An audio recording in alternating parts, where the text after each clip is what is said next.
Hi this is doctor Hanisha pediatric dentist Giggles dental care.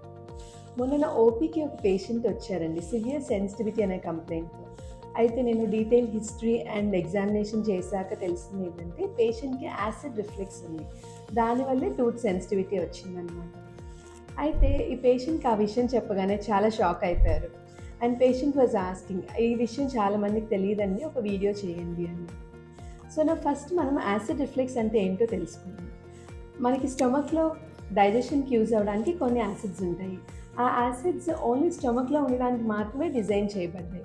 ఎప్పుడైతే ఆ acids మనకి పైన ట్యూబ్లోకి వస్తాయో అప్పుడు ఆ టిష్యూస్ని డ్యామేజ్ చేస్తాయి. ఇన్ ద సేమ్ వే ఆ యాసిడ్స్ మనకి ఓరల్ క్యావిటీలోకి వచ్చినప్పుడు టీత్ అండ్ ఓరల్ టిష్యూస్ని డ్యామేజ్ చేస్తాయి. మన టీత్ మీద ఉన్న స్ట్రాంగెస్ట్ ప్రొటెక్టివ్ లేయర్ ఎనామిల్ని డిజాల్వ్ చేస్తాయి. And the teeth becomes yellowish in colour and severe sensitivity వచ్చే ఛాన్స్ ఉంటుంది. అండ్ ఓరల్ టిష్యూస్లో కూడా కాంటాక్ట్ వస్తుంది కాబట్టి మనకి burning sensation of the mouth ఉంటుంది. అండ్ ఆల్సో ఫ్రీక్వెంట్గా అల్సర్స్ కంప్లైంట్ చేస్తూ ఉంటారు. అండ్ తరచుగా చేదుగా ఉంటుంది, నోరు చేదుగా ఉండే ఛాన్స్ ఉంటుంది.